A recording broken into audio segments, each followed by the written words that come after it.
القصه ديالنا كتبدا في دوله هونغ كونغ، في واحد المنطقه سميتها المدينه المصوره، بحال كتقول الفافيلا ديال البرازيل، فين ما كان شي مجرم كيدخل لها يتخزن فيه عارف البوليس يستحيل يدخلوا ليها. تكونوا فيها جوج عصابات حكموا المدينه بالزعماء ديالهم تايغر وان، بغاو يرونوها بجوج باش واحد اللي يحكم المنطقه. احتاج عليهم واحد سميتو لونغ جايب عصابته وعصابه ثانيه بزعيمهم دونغ، بغا يحكم المنطقه. دخل هو ورجاله ودونغ وعصابته مكبتين مع جوج عصابات شبكات شواقر مقدات سيوفه. حتى لونغو دونغ ورجالهم صفاو لكاع العصابه، بقى غير تايغر هرب والثاني صفاو ليه ولونغ حكم المنطقه. من بعد ما داز السنين غادي نشوفوا في واحد البواط قتال منظمو زعيم عصابه خارج المدينه اللي سميتو بيغ. الفلوس داخله ليه كره والشباب كيقمروا على شكون اللي غادي يربح في هذا القتال، اللي كان فيه شاب سميتو لوك مع واحد. لوك كان محترف في الفنون القتال كيخوي وكيدخل ليه تنشر في الارض وربح القتال. من بعد ما سال القتال مشى عند بيغ ياخذ فلوسه ديال القتال، قالوا بغيتك تنضم للرجال ديالي. قالوا انا غير حيت محتاج الفلوس، هادشي علاش دخلت لهذا القتال. قالوا اش باغي دير بهاد الفلوس؟ قالوا غادي نشري بها بطاقه الهويه. بيك قالوا انا غادي ناخذ هاد الفلوس وانا اللي غادي نتكلف لك بهاد بطاقه الهويه. من هنا 15 يوم جيت لقى ناضيه، مشى بقى خدام في المارشي كيهز الصنادق ديال الديسير والخضره فين ما كيبانوا ليه البوليس كيبقى يهرب منهم. من بعد 15 يوم رجع عند بيك ياخذ فلوسه، كيبانوا ليه رجالهم مستفين الفلوس كيحسبوا فيها وكيعمروها في السيكان. دخل عند البيك جبت ليه بطاقه الهويه رماها عليه، هزه قالوا كاينه شي بطاقه الهويه دايره هكا كتضحك عليا، ما بقيتش باغي يعطيني غير فلوسي. قالوا سير حيد عليا من هنا، عطيتك فرصه تنضم ليا دابا تحمل النتيجه ديال الافعال ديالك. لوك غادي خارج بحالو الساك ديال الفلوس وتحرك عافط. رجال بيك غادي عافطين تابعينه وهو غادي كيجري تخرج من المارشي طلع له واحد الطوبيس. جلسوا معاه قال تهنيت منهم تلصقوا في الطوبيس، واحد جرو كيخنق فيه وواحد كيجر في الساك. لوك جارو مرونه معاهم، لاح واحد من الطوبيس الثاني دخل بدا مرونه معاه. حتى لونك خرج من البارت بريز ناض كيجري تحرك هارب وجوج تابعينه. تدخل المدينه المصوره جوج وقفوا، واحد قال المساعد بيك اللي سميتو كينغ هذه راه المنطقه ديال لونغ ما يمكنش ندخلوا ليها. قالوا راني عارف هادشي. حتى بان واحد بكروس اليد اليمنيه ديال لونغ سميتو تشين. كاين قالوا راه واحد دخل عندكم بلا ايد منكم، قالوا تقدر تمشي في حالك وتحرك. دخل كيقلب عليه. لوك لداخل الفوز ناقي ما عارفين غيمشيو منين غيخرج، حتى تخزن في واحد القنت جبد الصاك كيقلب فيه لقى عامر غير بالنفحه البيضاء. بقى كيقول خامرت بحياتي على قبل هادشي. بان ليه واحد من الناس ديال المنطقه سولو فين يقدر يبيع هاد النفحه البيضاء هنا. صيفطوا عنده وحدين مشى لعندهم حل لهم الصاك، مع شافوا هاد الكميه كثيره قالوا ليه باغي تدبر لنا فيها، شكون اللي صيفطك لعندنا؟ دوروا بدا مرونه معاهم، ما كاين غير عطيه يكلم ليه وهزو خبط مع الارض وهزو ريب بهم الحيط. لوك كان كيطير حتى شي واحد ما قدر يشدو. من بعد ما نشرهم وخرج حتى كيتفاجئ بالتشين جايب كروس قصدو نقز من فوقو. وبات قال له اش جاي كدير عندنا؟ قالوا راني جاي غنبيع شي حاجه ديال النفحه البيضاء. شير عليه بموس للكتف وزاد لعندو طيروا ليه وبدا مرونه معاه. التشين كان كثر منه كيطير وخاف منه، عيا ما يخوي ليه شاف راسو غيحكمو وغيصفيها ليه. نقز الفوق للطبقه الثانيه لقى باعت معاه كيدور كيلقى رجال لونغ جايين. نقز هبط لتحت وتحرك كيجري هارب هما تابعينه، حتى دخل عند واحد الحلاق شدو حط ليه موس في عنقو. كان هو لونغ وما عارفش باللي هو اللي حكم المنطقه. رجالو خشاو المواس في جيبهم عارفين غيتكلف بيه. داكشي اللي كان معطلوش دفعوه عكلو طيحوا الارض. ناض لونغ رمى كارو في السما وشدو نشرو في الارض طردق ليه دراع، وناض شد الكارو قبل ما يطيح ليه. وهز لوك وقفوا وشير فيه لصقوا مع البالكو وقالوا الساكوك وسير بحالك من هنا، راه الا بقيتي هنا راك ما غاديش تزيد تعيش دقيقه. نقز من البالكو طاح على دراعو اللي مكروط منه، كمدها وناض غادي في حالو عيا جلس في واحد القنت. واحد المراه بقى فيه عطاتو ياكل وواحده اخرى عطاتو عصير باش يدوز. حتى ضرب عليه واحد ضرب ماسك في وجهو قالو سير عند لونغ راه غادي يعاونك. نعت ليه منين يمشي وتحرك وما عارفش راه هو اللي كرات ليه دراعو. توصل لعندو قالو اش باغي؟ قالو بغيتك تعطيني فلوس في مقابل هاد الصاك. التشين قال لونغ راه هاد الصاك سرقوا البيك وراه رجالو كانوا تابعينه. لونغ قالو راني سرقتو ليه ملي بغا ينصب عليا ودار لي رزقي. لونغ خدم من عنده الصاك وقال تشين دي عالجو وتحرك عند بيك. دخل عنده حتى لبيتو كان ناعس فيقو. قالو كي درتي دخلتي وعلاش جاي؟ قالو هو الصاك ديالك رجع عليك زائد الفلوس كتعويض على داكشي اللي دار. قالو انا بغيت هو ما بغيتش هاد الصاك. قالو راني فرشختو وعرف بالغلط اللي دار. قالو انا ما باغيش هادشي. بدا كيجبد في موس من تحت الناموسيه. لونغ حس باللي باغي يغادروا ناض من حداه بيك. قالو الا ما سلمتيش ليا غادي نجي لعندك حتى للمدينه ديالك ونقلب عليه. قالوا الا قدرتي تدخل ليها غادخل ودير اللي بغيتي. في الجهه الثانيه تشين كان طالوك عند صاحبو المقنع اللي سميتو توشي باش يعالجو. رجع ليه دراعو لبلاصتو. لوك قالو حتى انت كنتي تابعني البارح. قالوا راني ما كنتش في هاد المنطقه حتى جيت ولقيتك في ديك الحاله. تشين جا عنده قال له راه لونغ رجع الصاك لمولاه ودفع فلوس كتعويض على داكشي اللي درتي. وجبد ليه واحد الورقه قال له وقع عليها باللي غادي ترجع ليه فلوسو. قالوا بلي غادي نجيب ليه الفلوس انا راه ما عندي حتى شي ريال، وهداك بيك راه نصب كيضرب عليا فلوسي. قالوا الا ما دفعتيش الفلوس غادي تخرج من هذه المدينه، واصلا راه كلشي كيتسناك على برا انت تخرج. توشي قالوا راك تقدر تخدم هنا وتدخل فلوس وتخلص الكريدي اللي عليك. قبل مشى لواحد المطعم قال لهم صيفطني عندكم توشي نخدم معاكم. دخل عطاو الطابليه بداو كيعلموا فيه كيفاش يدير العطريه للحم، وبنت صغيره كتوريه كيفاش يدير الحلوى، وقالت له ما تحشمش مني الا ما عرفتيش شي حاجه سولني نشرحها لك. بقى نهار على نهار خدام، دازت الايام ولا خدام 3 ديال الخدمات في هذه المدينه باش يجمع الفلوس، وفهم مزيان الروتين ديال هذه المنطقه، ولاحظ بلي لونغ كيبغيو الناس ديال المنطقه واي واحد عنده شي مشكل كيحلو. سولتو شي علاش كيتعامل مع الناس هكا، قالوا راه كيعتبر راسو واحد من هاد العائلات. دازت الايام لونغ بان لي لونغ جالس فوق واحد البراكه كياكل في الخبز حرفي، عيط عليه قال له جي نعرض عليك تاكل روز احسن لك من داكشي اللي كتاكل فيه.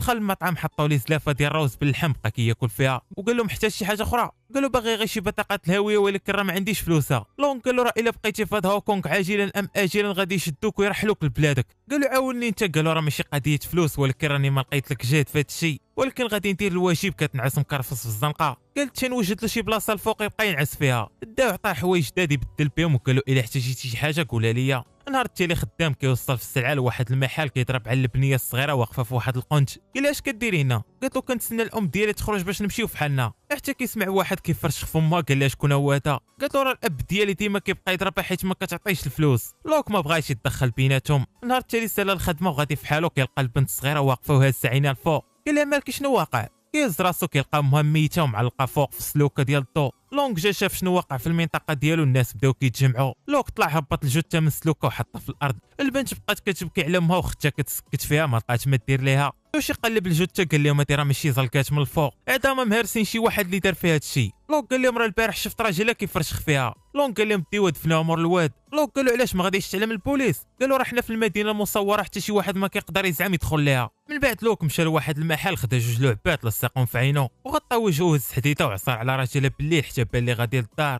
تابعو كيهز عينو الفوق كيلقى تشين وتوشي وصاحبهم اللي مسميين عليه 12 تا هما عاصرين عليه. دوروه بحديدات بداو كيفرشخوا فيه على المراه اللي حقر عليها. التشين قال لهم بقاو تفرشخوا فيه حتى يودع. دقدقوا ليه عظامو لوك تعرى ليه وجهو. التشين ضرب ليه ماسك قبل ما يشوفوا شي واحد، رماو الحديدات وهزوه من يديه ورجليه تيهزوه حتى للسما وكيخبطوا فيه مع الارض حتى صفاو عليه. وصلتو قبل ما يشوفهم شي واحد. مشاو جلسوا مقصرين وفرحانين حيت المراه رجعوا لها حقها. اصبح الحال توشي جالس مع لونغ قالوا علاش ما تقولش للتشين يديك للطبيب تعالج. قالوا هاد الخبار ديال المرض عنده ورم في الريه، ما بغا حتى شي واحد يسيق ليه الخبار، وتوشي كان هو الوحيد اللي عارف عنده هاد المرض. نهار التالي لونغ مشى عند صاحبو دونك عطاه فلوس ديال الكريدي ديال واحد الارض كاينه في المدينه المصوره اللي كان عطاها ليه ملي كنعاونو في داك الحرب. دونك قالوا راني قريب نوصل لولد داك اللي صفى لمراتي وولادي، وسنين وانا كنتسنى اللحظه اللي ننتقم فيها منه. من بعد لوك خدام في القهوه كيسمع مع الناس ديال المدينه في الاخبار باللي الحكومه كتطلب من الناس اللي داخل في المدينه المصوره يخرجوا منها قبل ما يريبوها كامله. مشى عند لونغ قال له ما بغيتش نخرج من هذه المدينه. قال له بقى فيها راه ما جرى عليك حتى شي واحد، ولكن دير في راسك واحد الحاجه، واحد النهار غادي يريبوا كاع هاد المدينه. مشى خرج مع التشين و12 داو لواحد المعبد وقالوا لي بما انك وليتي واحد منا خاصك تعرف القصه ديال هاد المدينه. قبل ما لونغ كانوا عصابات اللي استولاو على هاد المنطقه، حتى جا لونغ وكان معاه الزعيم الثاني اللي سميتو دونغ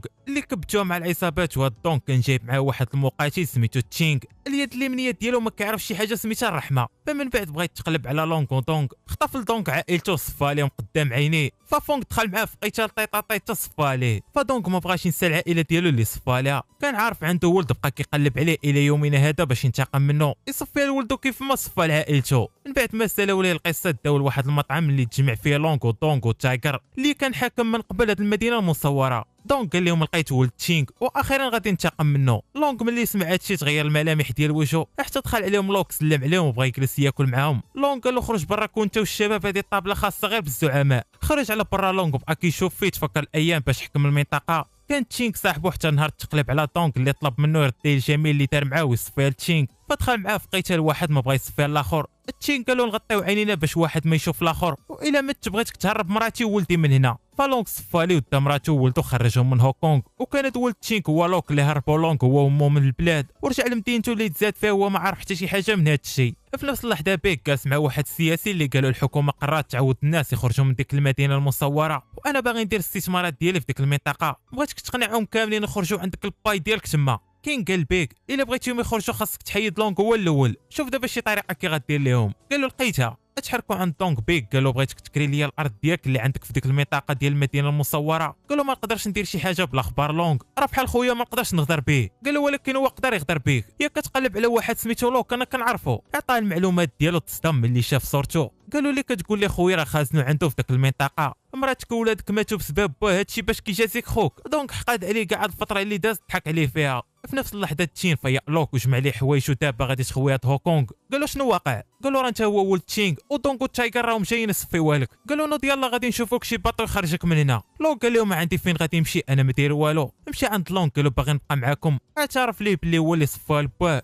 قالوا انا ما كيهمنيش داكشي اللي وقع في الماطي، انا اصلا ما شفتوش، انا باغي غير نبقى معاكم. لونغ قالوا اخر كلمه غادي نقولها لك سير بحالك. جروه تشين و 12 مع بغاو يخرجوا، حضر دونغ وتايغر ورجالهم. دونغ قالوا قعد الوقت خازنو عندك هنا وما قلتيهاش ليا. لونغ بقى غير ساكت ما جاوبوش. تايغر قال رجالو صفيوا ليه لوك، شير عليهم بوطه وطلع الفوق، تبعوه بسيوفه وحديدات. تشين وصاحبو بغاو يتدخلوا، لونغ رفض. لوك جر طابله ودفع بهم لاحهم، خرج ليه تايغر بدا مرونه معاه. تايغر واخا كان خفيف وكيدخل ليه، لوك كان عصبه ما كيتفاكش، حكموه هزا طردق ليه عنقو. طلعوا العصابه بسيوفه بدا مكبتها معاهم بواحد الشطابه، ما كاين غير عطيو كلم ليه، وهز واحد الطابله دفعهم كاملين لاحهم من الفوق. حتى بعت معاه دونغ شير فيه طاوعو كلاف عظامو، هز كرسي بغا يهبط عليه بيه خواليه، وناض بغا يرونا معاه. دونغ محترف خبرات السنين بدا كيدخل ليه، عيا ما يخوي كيطيحوا الارض وكيعاود ينوض ما كيتفاكش.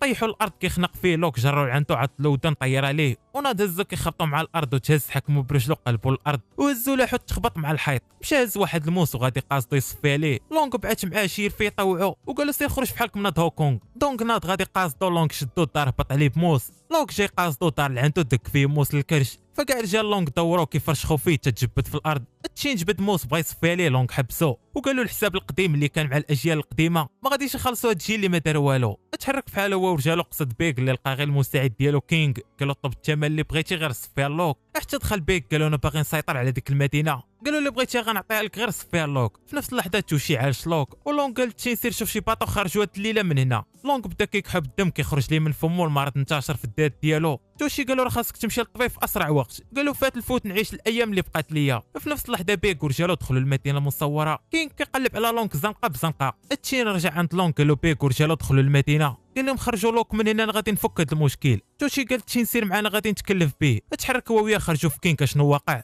قالوا هاد المنطقه ولات ديالنا، الزعيم عندك في المحل بغا يدوي معاك. تحرك عنده شنو باغي. قالوا دونغ عطاني الارض ديالو ولكن انا باغي المنطقه كامله، بما انني دخلت دابا غادي تجمع حوايجك ورجالك وتمشي فحالك من هنا. حتى دخل واحد من رجال بيك، قالوا راه لقينا لوك مهرب واحد كين غادي عارف التجرر. لونغ شير فيه نشرو. بيك قالوا سير تكلف بلوك وخليه ليا. في نفس اللحظه توشي هاز لوك في كروسه وغادي يهرب بيه. حتى شافوا رجال بيك جاو قاصدينو بسيوفه، بدا كيخوي وكيكلم ليهم تنشرهم، ورجع دفع الكروسه بلوك يخرجوا من هاد المنطقه. لونغ مرونه مع بيك اللي كان حتى هو مقاتل محترف، خبرات السنين كيخرج فيها. تشين وصل عند توشي يعاونوا باش يهربوا لوك، اللي خرج قدامهم كيتكلف به. تبعت مع كينغ شير في تشين، ناض بغا يدق فيه موس. اتصدم الموس ما بغا كاع يدق فيه بحال اللي كيضرب في حديده. كينغ طير ليه الموس وقطع عليه صباعه، وتبع توشي اللي هاز لوك مهرب وتخرج في بيك. قالوا حطوا الارض. تبعت مع لونغ شير فيه وشدوه، قال توشي هرب لوك من هنا ودخل بيه واحد المحل مكبتينا فيه. توشي مع هاز لوك بغا يهرب بيه، بعت مع كينغ جمعوا بواحد النص. ناض بدا كيدخل ليه بحال اللي كيضرب في حديده. حضر عنده تشين يعاونوا، بداو مرونين معاه.